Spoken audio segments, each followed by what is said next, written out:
Hai Church Family, selamat datang di ibadah hari ini. Kita berada di bulan yang sangat spesial dan 2 minggu menjelang kelahiran Tuhan Yesus. Biarlah damai setelah sukacita dan penyertaan Tuhan berserta dengan Anda dan keluarga Anda. Saya mengundang Anda untuk bergabung di ibadah perayaan Natal gereja kita yang akan kita adakan di tanggal 18 Desember, minggu depan, pukul 10 pagi di Bali Life Training Center di gereja kita. Dan sebelum kita masuk ke firman Tuhan hari ini, saya ingin kita mengucap syukur kepada Tuhan atas berkat dan juga kebaikan yang telah Tuhan berikan kepada kita sepanjang tahun ini. Mari kita merenungkan kebaikan dan penyertaan-Nya melalui lagu yang akan kita nyanyikan sebentar lagi.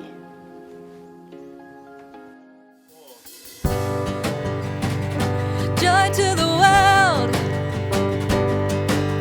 joy to the world, the Lord is come. Let earth receive her King. Let every heart prepare Him room, and heaven and nature sing, and heaven and nature sing.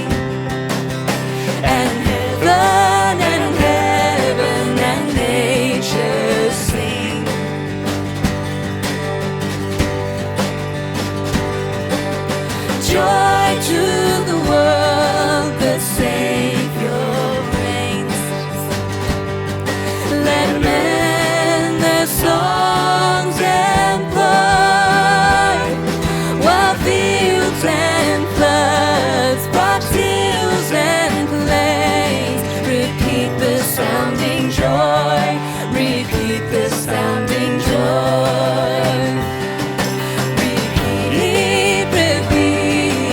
Sounding joy, the sounding joy, joy all around us. How can I not sing? Wonder on the wonder, glory and peace. He rules the world with truth and grace,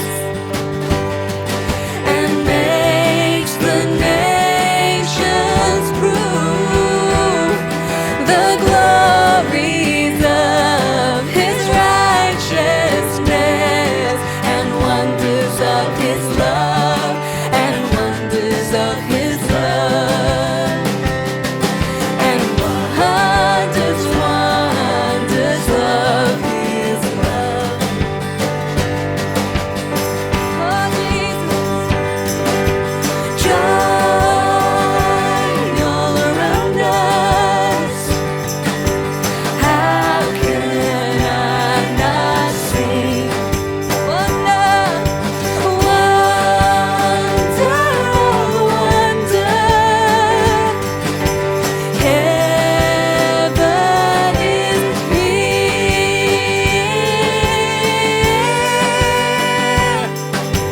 Joy to the world, the Lord is come. Let earth receive her King. Let every heart prepare Him room, and heaven and nature sing, and heaven and nature sing, and heaven and nature sing,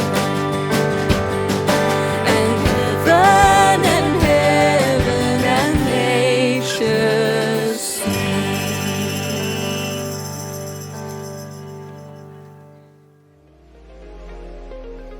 Sebuah pujian yang sangat luar biasa, dan sekarang kita akan mendengarkan firman Tuhan. Kita akan melanjutkan dari series Glory to the King. Pesan hari ini akan dibawakan oleh Pastor Immanuel. Mari kita siapkan hati kita dan biarlah Tuhan melawat kita melalui firman Tuhan hari ini.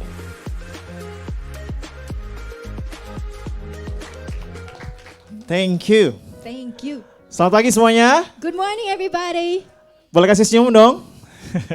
Pagi-pagi memang agak sedikit tadi mendung ya. Tapi harus semangat ya, harus bersukacita karena kita tahu alasan kenapa kita ada di tempat ini. Amin? Ya, bagus Gurah ya, senyumnya kasih gigi yang cerah, oke? Baik, baik, hari ini kita akan sama-sama belajar tentang kebenaran firman Tuhan yang berhubungan dengan Natal. So today we're going to learn about the word of God concerning Christmas. Siapa yang masih ingat minggu lalu kita membahas tentang apa? Who remember from last week what we were talking about? Yes, Wise man. wise man and Herod. King Herod, Good ya. job, yeah. Ya, masih ingat berarti ya. Oke, berarti jelas bahwa orang Majus itu menggambarkan satu sikap di mana ketika menghadap Tuhan itu dengan hati yang menyembah dan memberikan penghormatan. So the Magi are a perfect picture of how our attitude should be towards the Lord our Savior. Karena orang Majus tahu siapa yang mereka kunjungi, siapa yang mereka datangi, yaitu raja di atas segala raja. Because the Magi know whom they come to worship and whom they come to fall down before. Nah, berbeda dengan Raja Herodes. Raja Herodes adalah oposisi daripada orang Majus. But different from King Herod, he was the direct opposite. Raja Herodes adalah spirit atau satu sikap yang menentang segala sesuatu yang berasal dari Allah. So his spirit and attitude was one that was in direct opposition to God. Karena terbukti dia mencoba membunuh anak-anak 2 tahun ke bawah dengan harapan bayi Yesus ikut terbunuh. So that was proven when how he wanted to kill, he killed all the babies ages 2 and below. Ya, dengan demikian dia berupaya menggagalkan rencana Allah untuk keselamatan dunia. So he wanted to hinder God's plans for salvation. Oke, nah hari ini kita akan membahas, tapi sebelumnya tentang Maria dan Yusuf. So today, before we talk about Joseph and Mary, Dan minggu depan kita akan bahas lebih dalam tentang kelahiran Yesus. and next week we'll go into the birth of Jesus more extensively. Baik, sebelumnya karena ini banyak anak muda, So because there are many youths here, saya mau tanya apa rasanya ketika kamu punya pacar? Tapi ini ada Tante Lina ya, jangan dulu pacaran. Tapi maksudnya kalau misalnya suka sama seseorang, apa rasanya? Bagaimana sih rasanya? so the young people here, Pastor Emmanuel wants to ask you a question. When you like somebody, what's the feeling? How Tante do you Lina feel? ada yang sudah punya pacar belum di sini Tante? Udah dilarang, oke. Jangan dulu pacaran ya, sampai lulus baru boleh pacaran. Tapi kalau misalnya nih, kamu punya rasa suka sama seseorang, bagaimana rasanya? So if there's someone that you really like, what's the feeling like? Ada yang puyeng? Puyeng, nggak bisa belajar. You can't concentrate. Mau on your makan, studies. lihatnya dia. Oke, tapi itu wajar. Masa remaja, masa muda, ada hormonal yang memang kita, itu wajar normal. Tapi kalau kamu flat, ya nggak apa-apa juga sih ya. Tapi itu wajar. Wajar ada rasa, rasa suka, rasa mengagumi seseorang. Yeah, so that's a normal part of growing up, yeah? Setuju ya? Oke, nah sekarang bagi yang sudah dewasa nih, masih ingat nggak perasaannya waktu pertama kali atau punya pacar deh gitu ya? For those who are older, Yang sudah married, yang sudah emak-emak gitu ya, masih ingat nggak waktu itu rasanya waktu punya pacar? so do you still remember the day when you fell in love? Kenapa? Nggak bisa tidur. Yeah, you can't sleep. Kemudian apa lagi? Nggak bisa bangun. Bagaimana? Makannya banyak gitu. Aduh dia lagi ngapain sih gitu ya. Yang sudah mengalami zaman Facebook, waktu ganti status dari single menjadi in relationship, gimana rasanya coba? Mungkin Eva bisa cerita. bongkar kasut nih. Enggak. Oke, pasti rasanya senang betul? So you must Excited betul? excited and happy. Ya, nah sekarang bagaimana kalau misal dari ganti status in relationship setelah misalnya tiba-tiba enggak in relationship sih, tapi puluhan tahun nih, ini saya ngomong tentang diri saya, puluhan tahun nggak pernah ada update statusnya masih single terus gitu ya, puluhan tahun. So Pastor Emmanuel was single. His status was single for many years, yeah? Tapi puluhan tahun itu pernah sih PDKT sama orang, tapi nggak lanjut sampai in relationship. Yeah, there were some people who he was attracted to but was not yet in a relationship with. Tapi waktu saya ganti status, But when he changed his status, engage, wih, Engaged. misalnya kayak gitu. Wah. Perasaannya gimana? Coba bayangin deh, ya rasanya gimana ya, wah gitu. how did you feel? No. Bagi yang sudah pernah engage, rasanya gimana? Senang betul ya? Did you Terus feel- terkadang suka kepo, lihat lagi sosial medianya, ada yang komen nggak, ada yang komen nggak, ada yang komen nggak, rasanya begitu ya. So you keep looking at your social media. Is there anyone who comments? Did anyone comment? Ya kepo terus gitu ya. Yeah. Oke, nah hari ini kita akan bahas tentang Maria dan Yusuf. So today we're talking about Mary and Joseph. Dan tahu nggak bahwa Maria dan Yusuf pada waktu mereka bertunangan So when they were engaged, masih dikatakan remaja. they were still teenagers. Oke, jangan bayangkan di zaman sekarang ya, zaman dulu, oke? Try Zaman to kakek dan nenek, neneknya lagi, neneknya lagi, dan seterusnya, begitu ya. Try to imagine the generations before, yeah, a long time ago. Jadi usia 14 tahun itu berbeda dengan usia 14 tahun sekarang. Sekarang siapa yang 14 tahun? So if you're 14 now, Dusta. it's different from Siapa how yang 14 tahun? Nah, who's 14. jadi jangan bayangkan di usia sekarang ya. So don't imagine the situation now. The 14 now is very different from the 14 then. Oke, jadi sejarah mengatakan orang Yahudi itu So the Jewish, mereka memulai pertunangan itu di usia remaja. so they will start being engaged to somebody at teenagers. Dikatakan ketika wanita mulai puberitas, So when a woman enters puberty, dia siap untuk dilamar. she is ready to be engaged. Jadi gambarannya mulai dari 14 tahun. So from the age of 14. Ya 14 tahun, jadi masih muda. Nah tapi kita tidak tahu persis kapan ketika Maria hamilnya. But we didn't know when Mary was pregnant, yeah? Tapi intinya ketika mereka masih muda. But still when they were teenagers. Oke, nah sekarang kita akan baca dulu dari Matius 1 ayat 18 sampai 25. Matthew 1:18 to 25. Oke, saya akan bacakan sama-sama ya. Sudah buka Alkitabnya, kalau yang bawa Alkitab. Matius 1 ayat 18 sampai 25.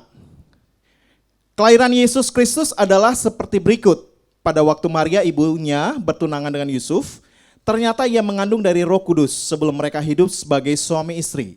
Karena Yusuf suaminya seorang yang tulus hati dan tidak mau mencemarkan nama istrinya di muka umum, ia bermaksud menceraikannya dengan diam-diam. Tetapi ketika ia mempertimbangkan maksud itu, malaikat Tuhan nampak kepadanya dalam mimpi dan berkata, Yusuf anak Daud, janganlah engkau takut mengambil Maria sebagai istrimu. Sebab anak yang di dalam kandungannya adalah dari Roh Kudus. Ia akan melahirkan anak laki-laki dan engkau akan menamakan dia Yesus, karena dialah yang akan menyelamatkan umatnya dari dosa mereka.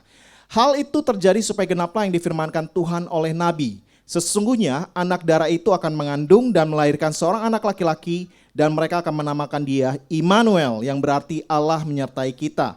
Sesudah bangun dari tidurnya, Yusuf berbuat seperti yang diperintahkan malaikat Tuhan itu kepadanya. Ia mengambil Maria sebagai istrinya tetapi tidak bersetubuh dengan dia sampai ia melahirkan anaknya laki-laki dan Yusuf menamakan dia Yesus.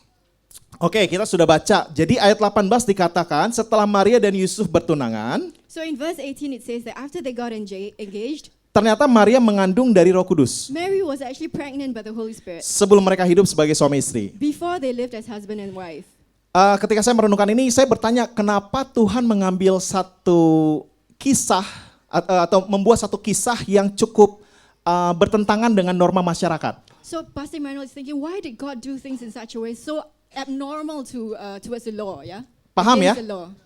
Bisa ngerti nggak kenapa kakak bilang, kenapa saya bilangnya bertentangan dengan norma masyarakat? Why did God make it so that it was against normal society? Tidak sesuai dengan norma masyarakat. Yeah, it went against society. Nah, bisa bayangkan kalau misal orang bertunangan, So can you imagine if a person was engaged terus hamil.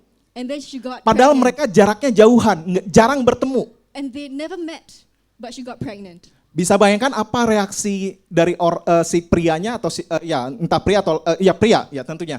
Apa reaksi si prianya kira-kira? Can you imagine the tanda tanya, the reaction of the male? That's right. Hai, wah, saya senang sekali, saya akan jadi bapak ya. Wah, saya bergembira sekali. Gitu? No. Enggak kan? Betul enggak ya? Tentunya apa? Ada reaksi emosi, betul? Yeah, he Nah, would be angry. Jadi saya membayangkan apa maksud Tuhan dari itu semua? Ternyata Tuhan punya satu pesan di situ. So why did God do things that way? He must have a message. He must have some intention. Nah, dalam hukum Yahudi, pertunangan itu dilakukan secara formal dan di hadapan saksi. So the betrothal is formalized by means of binding agreement in the presence of witnesses. Jadi ketika mereka sudah menandatangani perjanjian, So they sign a promise, a covenant. mereka sudah sah sebagai suami dan istri, They are legally husband and wife, tapi tanpa hubungan seksual. but without sexual relations. Dan si wanita tetap tinggal bersama orang tuanya And the woman remains in her parents' home sampai pernikahan yang sesungguhnya dilaksanakan. until the actual marriage ceremony takes place. Namun, But ketika pertunangan itu berlangsung, when the betrothal is going on, masih bisa dibatalkan it can still be broken jikalau ada seseorang yang meninggal if there was one of them who died atau ada keputusan perceraian. or a formal decree of divorce. Jadi bayangkan engagement itu So that engagement bukan sesuatu yang main-main. is not something to be played with, it's serious. Sering kamu lihat misalnya di televisi atau di sosial media, "Would you marry me?" Kayaknya gampang banget gitu ya. When you look at social media, an engagement could be something very simple, romantic. Tapi tradisi orang Yahudi nggak semudah itu. But in Jewish culture, it's not that simple Karena mengikat perjanjian. because it is a binding covenant. Nah, inilah yang melatar belakangi sikap Yusuf di ayat yang 19. So this is the background to Joseph's attitude in verse 19. Jadi Yusuf sebenarnya awalnya nggak tahu kalau Maria itu mengandung dari Roh Kudus. So he did not know that Mary was pregnant by the Holy Spirit. Atau nggak sepenuhnya yakin. Or he wasn't fully convinced.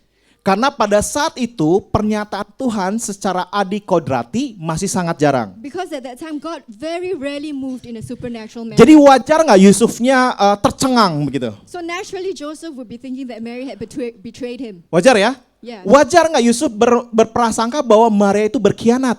So Joseph would think that Mary had betrayed him. Wajar nggak Yusuf berprasangka bahwa Maria itu berselingkuh So she was having an affair behind him. dan mempermalukan Yusuf dan keluarga besarnya? And embarrassing for Joseph and his family Karena terbukti dia hamil. because she was pregnant. Padahal mereka jaraknya jauhan, When they were actually apart at that time. jarang ketemu.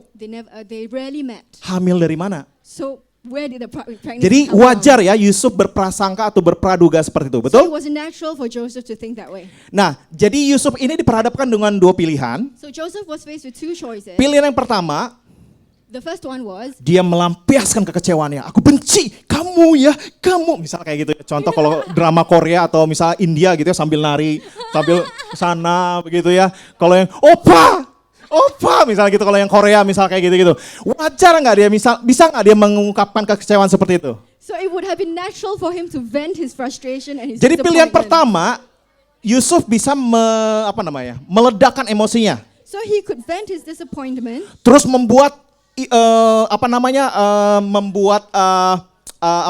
aib Maria tersebar. and he could make Mary's condition known to public. Yeah. Tersebar sebagai orang yang berzina. Yeah, she could tell everybody that Mary was an adulteress.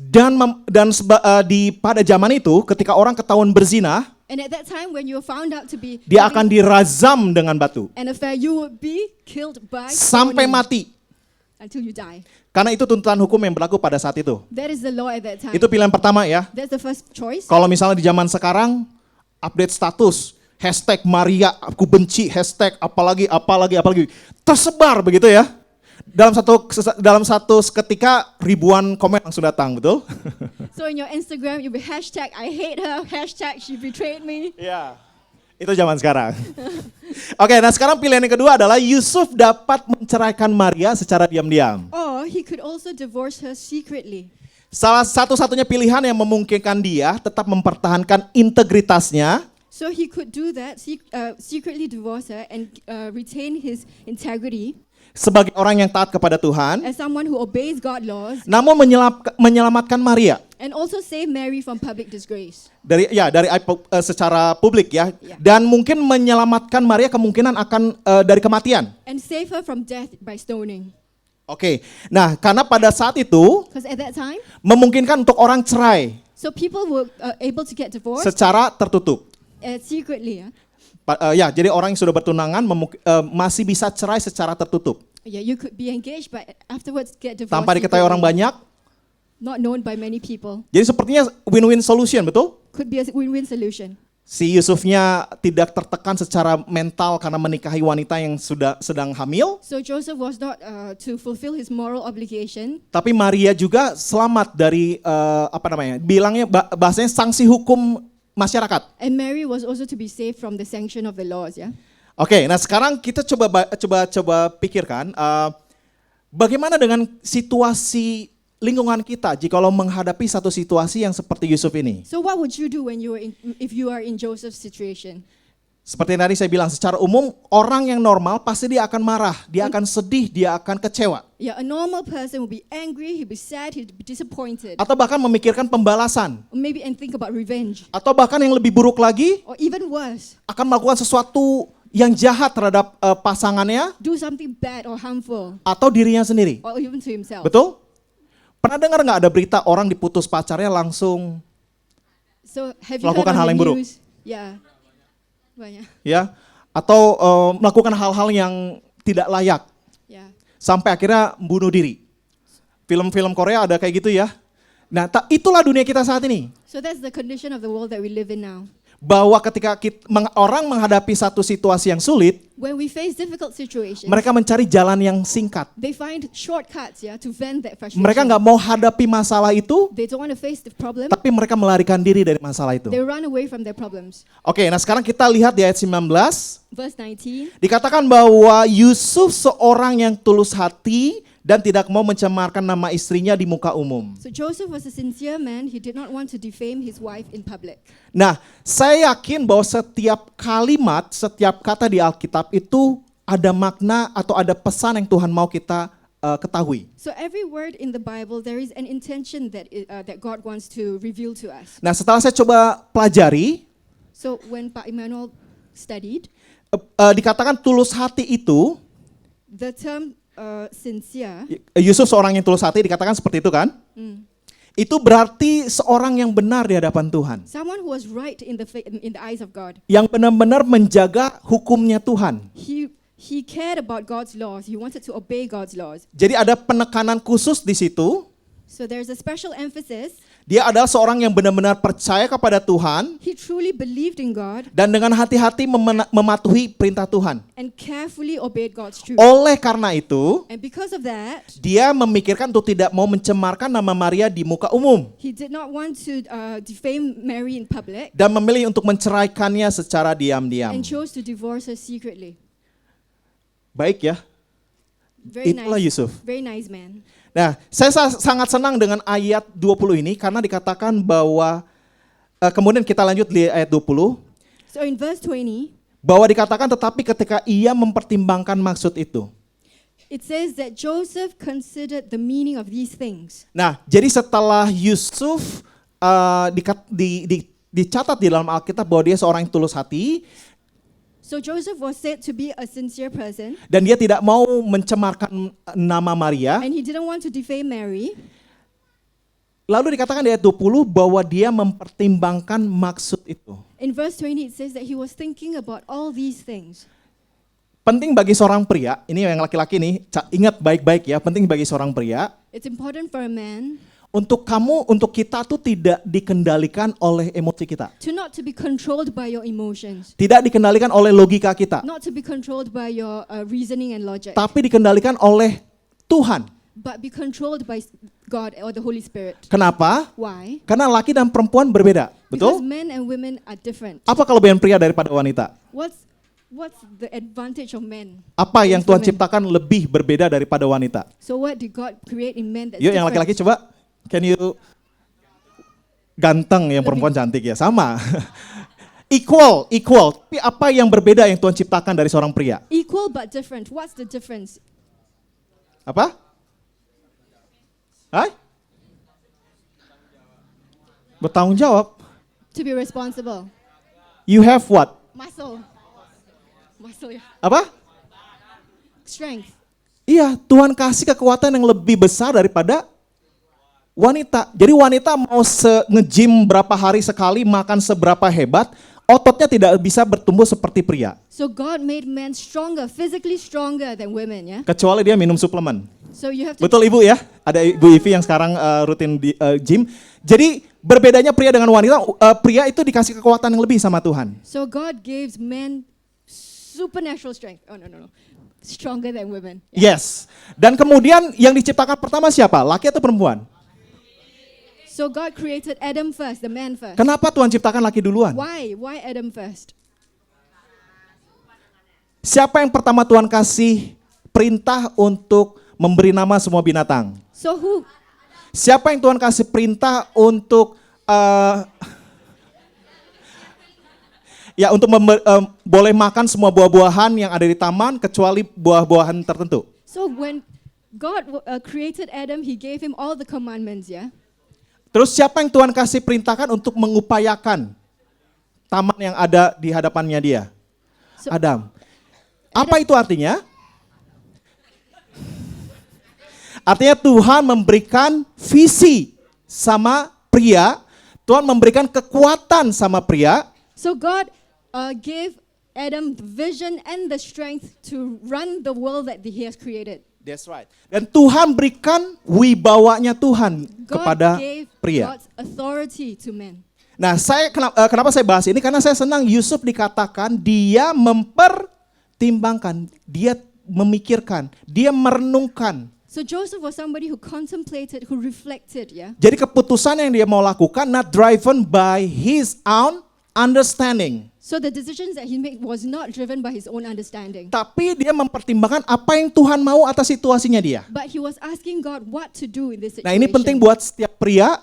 This is Ingat, important for every man. Tuhan ciptakan kau lebih dulu karena Tuhan kasih visi, kasih wibawa, kasih kekuatan kepada engkau. God created you first and gave you authority and strength and power. Dan Tuhan kasih hikmat. And God gave you wisdom. Bisa bayangkan ada memberi nama berapa ribu binatang? Can you imagine he has to name Lupa all siapa the- tuh? Si A.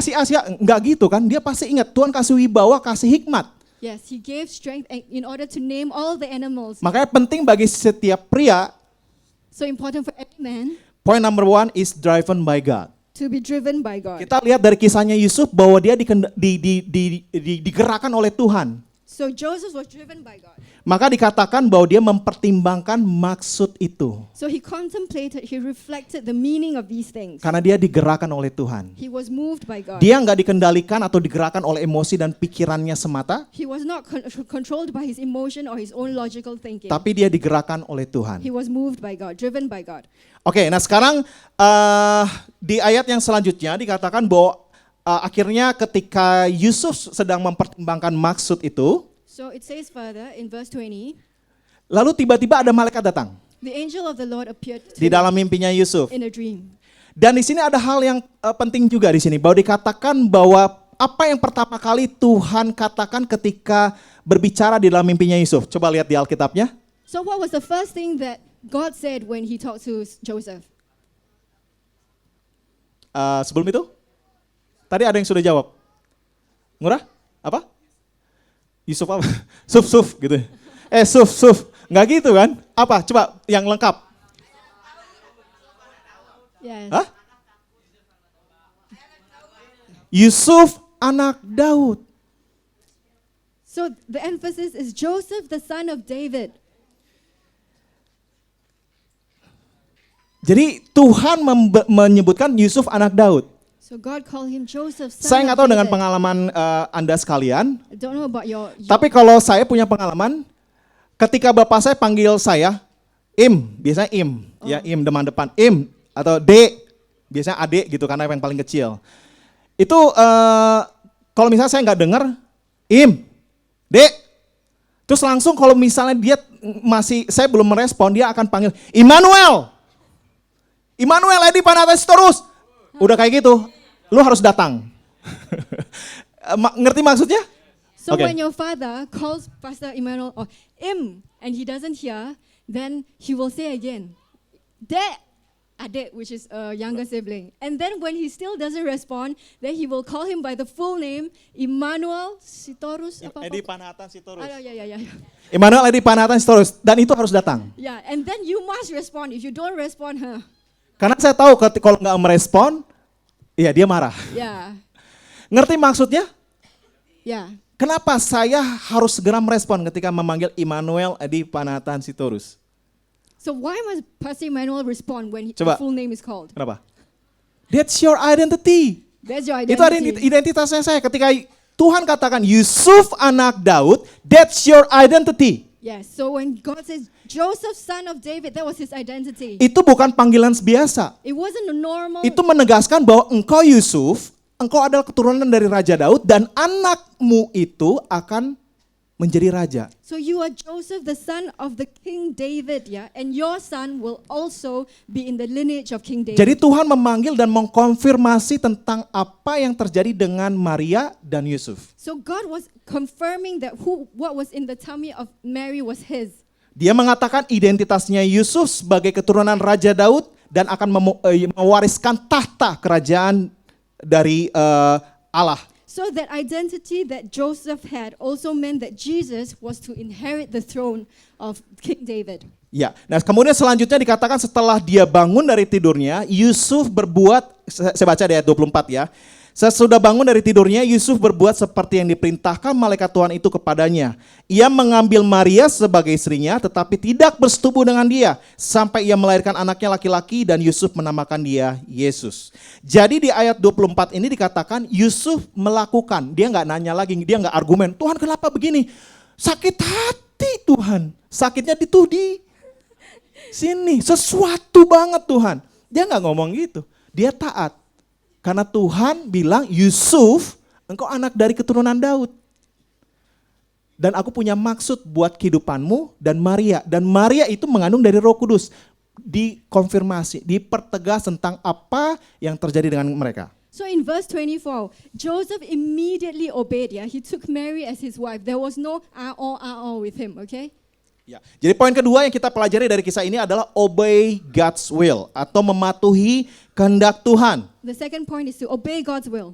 Karena rencananya adalah yang terbaik bagi kita. Because his plan is always the best for us. Sekalipun Even though Anda mengalami situasi yang tidak it menyenangkan, may be an unpleasant situation, yang sulit, a difficult situation, yang berat, a heavy situation, tapi obey God's will. but obey God's will. Oke, nah selanjutnya kita bisa lihat bahwa di Matius ini nggak bahas tentang Maria, betul? Ada baca tadi tentang perasaannya Maria atau sisi pandang dari Maria? Tidak ada. Nah jadi Matius hanya memperjelas tentang Yusuf. Tapi ada kisah tentang Maria yang kita bisa lihat di Lukas. Nah PR buat kita minggu depan adalah baca Lukas 1 ayat 3, dari 26 sampai 56. 56 ya. Baca Lukas 1 ayat 26 sampai 56. So today's homework is to look at Luke 1:26 to 56, yeah? Ya, kita nggak akan bahas saat ini karena kita akan bahas minggu depan. We'll talk about it next week, but this week we'll Tapi kita akan baca di Lukas 1 ayat 38. Kita akan baca sama-sama. look at Luke 1:38. Jadi setelah malaikat Tuhan menampakkan diri kepada Maria So after the Lord's servant, the angel appeared dan to her mengatakan bahwa engkau akan mengandung and said to her that you'll be pregnant, juru selamat, the savior of the world, pemimpin, the leader, raja atas Yehuda. the ruler and king of the Jews. Nah, Maria akhirnya kita lihat di ayat Lukas 1 ayat 38, saya akan bacakan. Setelah Maria menerima semua pesan dari malaikat itu, dia mengatakan, sesungguhnya aku ini adalah hamba Tuhan. Jadilah padaku menurut perkataanmu itu. Lalu malaikat itu meninggalkan dia. So Luke 1:38, Mary said, "Behold, I am the Lord's servant. Be it unto me according to your word." Then the angel left her. Jadi setelah Maria mendengar dari malaikat tentang apa yang akan terjadi dengan dirinya, So when Mary heard from the angel what was going to happen to her, karena kita tahu ini bukan perkara mudah kan? it was not a small and easy matter. Yeah. Bisa bayangkan gadis remaja, Can you imagine a teenage girl kita nggak tahu persis usianya berapa, tapi 14 tahun itu udah mulai tunangan. about 14, 15, Saat itu. Nggak punya pengalaman, no experience of being pregnant, kemudian tiba-tiba datang malaikat, and then an angel comes to her dibilang, salam engkau Maria yang diberkati Tuhan. and says, "You, Mary, blessed of God, Engkau akan mengandung you will be pregnant dari Roh Kudus. by the Holy Spirit." Terus bisa bayangkan reaksinya dia, Can you imagine her reaction? yes. Mungkin nggak gitu, tapi dia, maka dikatakan nanti dibaca di Lukas, dia merenungkan apa maksudnya itu. She reflected in her heart, what could that mean? Dan bisa bayangkan bahwa ketika setelah malaikatnya pergi, And when the angel left, coba bayangkan, kira-kira Apa reaksinya dia? What could be going in her head? Akan terus berproses, betul? She would still be processing. Terus bisa bayangkan dia belum punya pengalaman, She has no prior terus experience kemudian of being minggu demi pregnant, minggu and week after week, kandungannya mulai membesar. her body will change. Dia akan berpikir, apa yang harus saya katakan sama orang tua saya? What do I say to my parents? Apa yang akan saya katakan kepada Yusuf tunangan saya? What do I say to Joseph about Apa yang this? akan saya katakan kepada mertua saya? What about Joseph's parents? Saya hamil. I'm pregnant. Mereka akan reaksinya terkejut dan mungkin emosi, bahkan diseret, bisa jadi diseret, dipermalukan di depan umum atau mungkin langsung dirajam batu. Yeah, so there could be severe consequences, yeah, if she were to. Tapi respon dari Maria ketika mendengar semuanya itu, But she responded with, this is important for all the moment here. Sesungguhnya aku ini adalah hamba Tuhan, jadilah padaku menurut perkataanmu itu. so I am the Lord's servant, be it unto me according to your word. I know, saya tahu bahwa betul tadi pria dikasih Tuhan seperti itu ya, kekuatan, hikmat, wibawa dan visi. Tapi ada sesuatu yang khusus yang Tuhan berikan kepada wanita. So God gives men strength, but there's something special that God gives to women. Kenapa dikatakan di Alkitab bahwa wanita itu penolong, So women are bukan helpers. perongrong? Wow, enggak gitu. Penolong. Yeah, women are helpers. Kenapa? Hah? Kenapa? Oke, sekarang gini. Kalau namanya penolong, If you're a biasanya orang yang lebih apa? Lebih kuat. Cekatan. Lebih lembut, penolong lebih lembut. Memadamkan api. Oke, boleh, nggak apa-apa. Apa lagi? Lebih peka. Sabar. Bagi saya pribadi kalau saya coba renungkan bahwa penolong it's mean you more than man. Nih ya, more than man. What is that mean? Mungkin kau nggak lebih kuat dari pria, maybe you're not physically stronger, tapi kau lebih berhikmat. but you're more wise, wisdom. Mungkin kau nggak lebih nggak lebih berwibawa dengan pria, Maybe you're not so authoritative, tapi kau lebih kuat. but you're still stronger.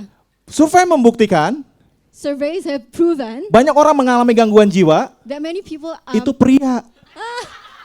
Beneran, more men. bukan wanita. Why? Karena engkau lebih kuat Tuhan ciptakan. Lebih kuat untuk menanggung beban mental dan tekanan apapun juga. Yeah, so surveys have proven that men are more susceptible to mental illnesses, yeah. Satu penelitian mengatakan bahwa ketika wanita melahirkan anak, So it says that when women give birth to children, itu tingkat kesakitan yang dirasakannya itu so the level of pain, itu melampaui dari tingkat kesakitan manusia normal bisa tahan. it's more than what a normal human being can sustain, yeah, can Kenapa feel. bisa? Why? How? Laki-laki kan enak push misalnya kayak gitu ya. Enak aja ngomong push, sakit.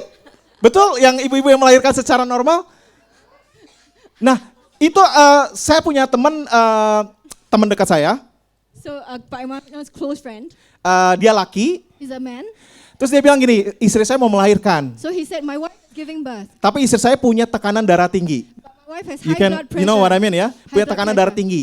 Nah, resikonya adalah And the risks are, harus melahirkannya sesar so she has to give birth by cesarean untuk section keselamatan ibu dan anaknya. for the safety of the child. Tapi istrinya bilang apa? But the wife Saya said, nggak mau. no, I don't want to. Saya mau normal. I want to give Ya mereka normally, masih muda, tapi punya tekanan darah tinggi. but with high blood pressure. Jadi bisa bayangkan kalau dia menekan tekanan darahnya tinggi, So can you imagine if she melampaui pushed normal, pecah tuh pembuluh darah, betul? this, there is a Jadi teman saya bilang doain dong.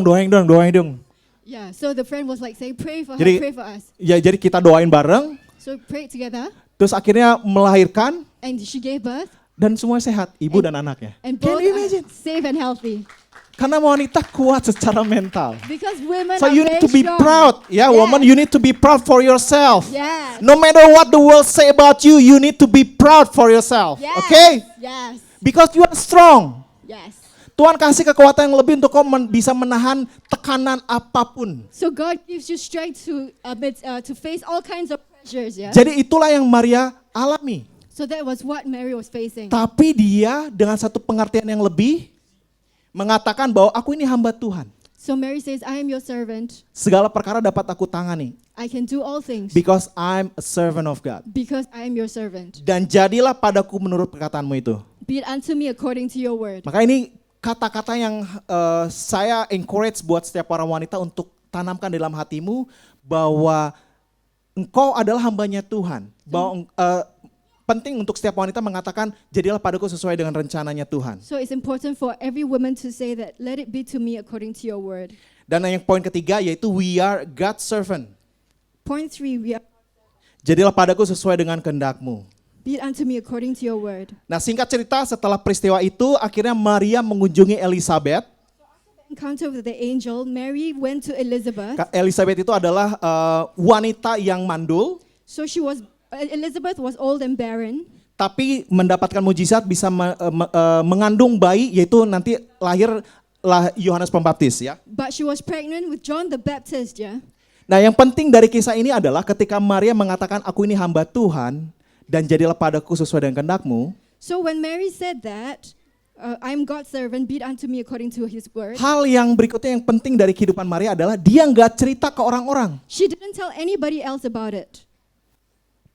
Sebagai wanita engkau butuh cerita kan, betul? As a woman, you need to share. Biasanya sih lu nggak usah ngomong gini. Saya seringkali dengan istri saya suka akhirnya jadi agak bertengkar di akhir-akhir pembicaraan.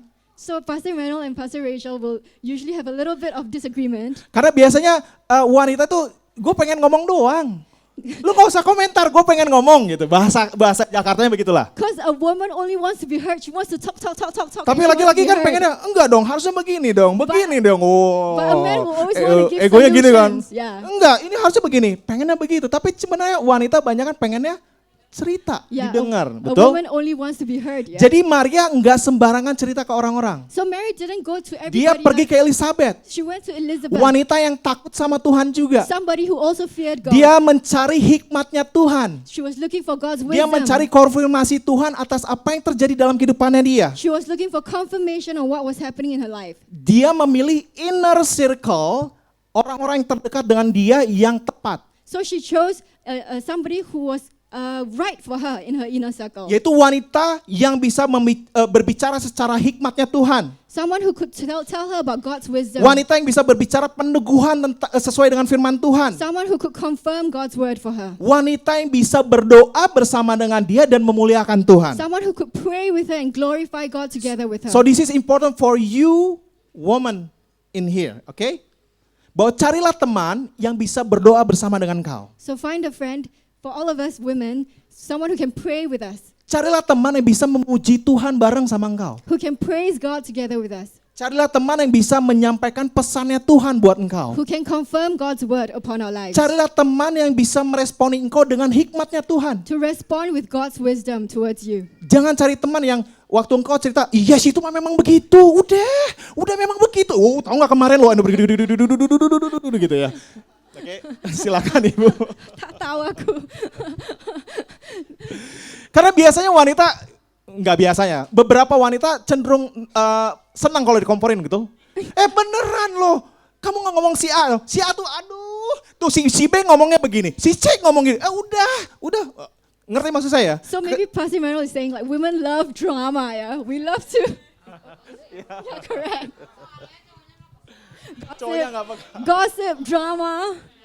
Yeah. Iya, maksud saya adalah carilah teman yang bisa menyampaikan hikmatnya Tuhan. Yeah, find somebody who can impart to you God's Karena wisdom. ingat bahwa engkau adalah penolong. Because you're a helper. Oke, kesimpulan daripada apa yang kita pelajari pada hari ini. Okay, conclusion. Pertama, apa masih ingat? Driven by God.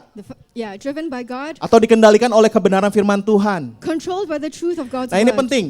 Pengenalan kita akan Allah menentukan bagaimana kita meresponi setiap situasi di dalam hidup kita. So the knowledge of God in our lives determines how we respond to every situation in our lives.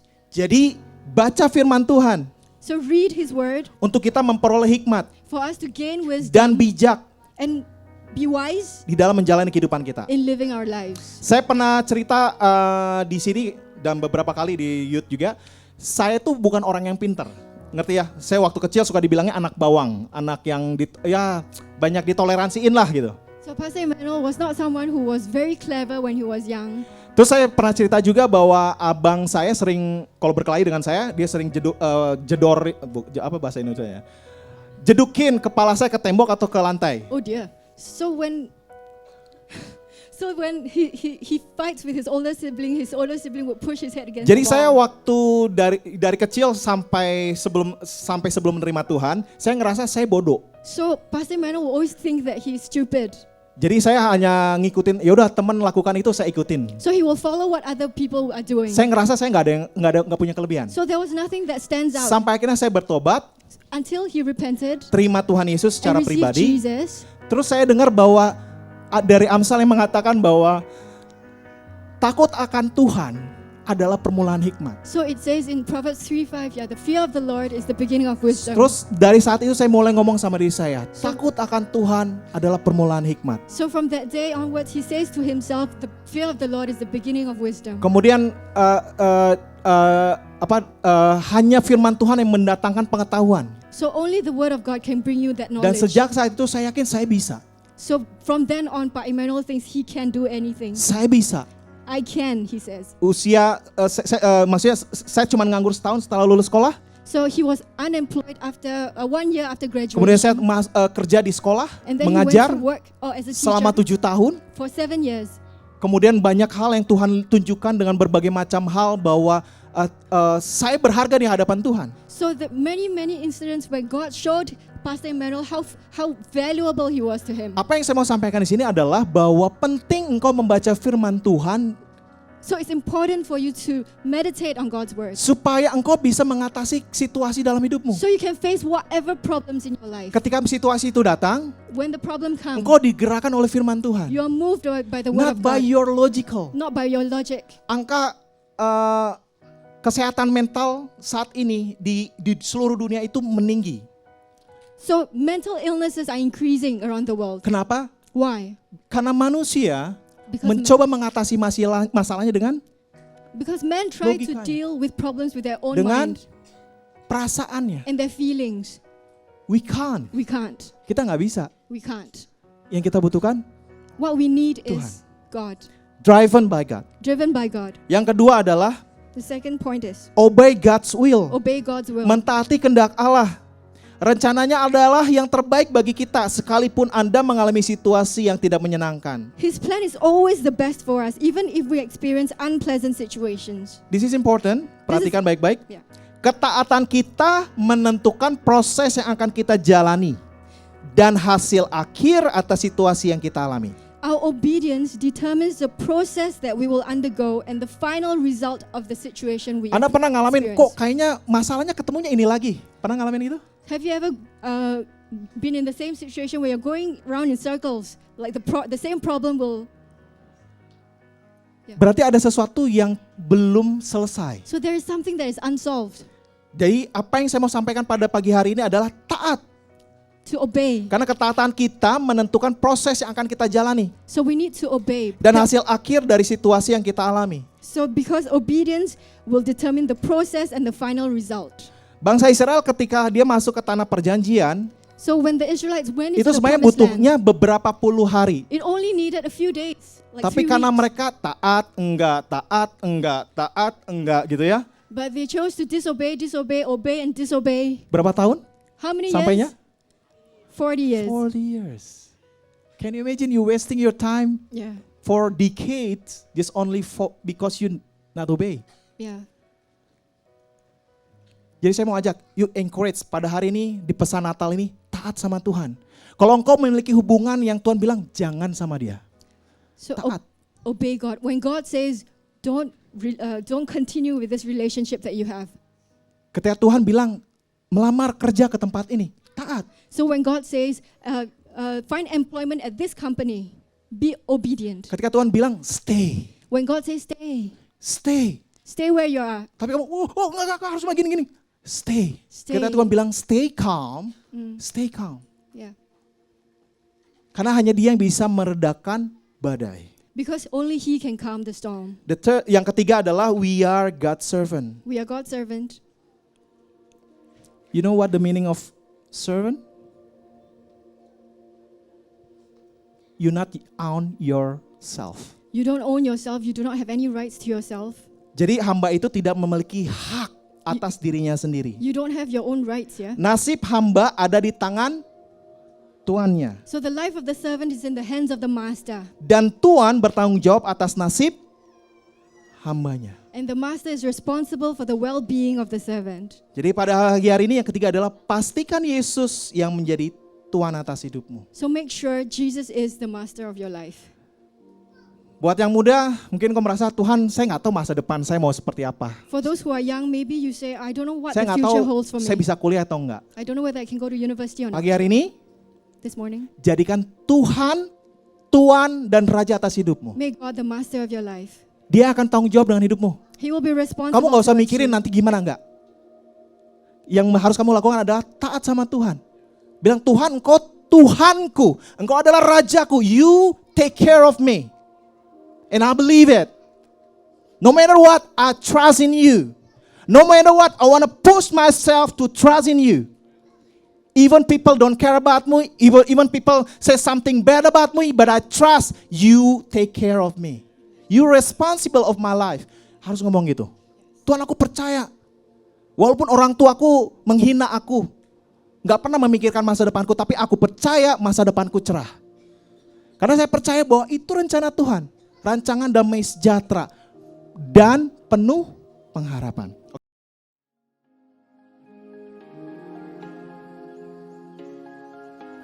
Sebagai gereja, kami sangat ingin bisa membantu Anda di dalam perjalanan kekristenan atau mengenal Tuhan Yesus lebih dalam lagi.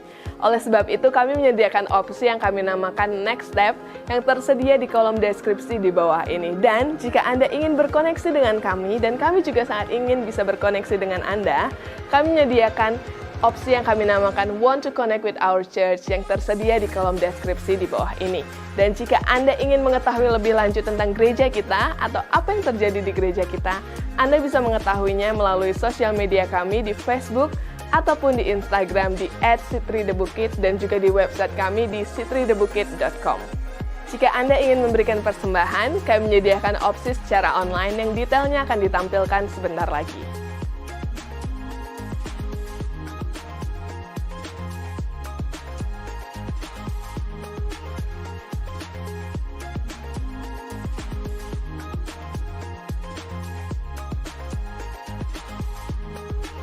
Terima kasih telah bergabung di ibadah hari ini dan sampai jumpa di ibadah perayaan Natal minggu depan di tanggal 18 Desember pukul 10 pagi di gereja ataupun Anda juga bisa menyaksikannya secara online jam 5 sore di YouTube kami. Sampai jumpa, Tuhan Yesus memberkati.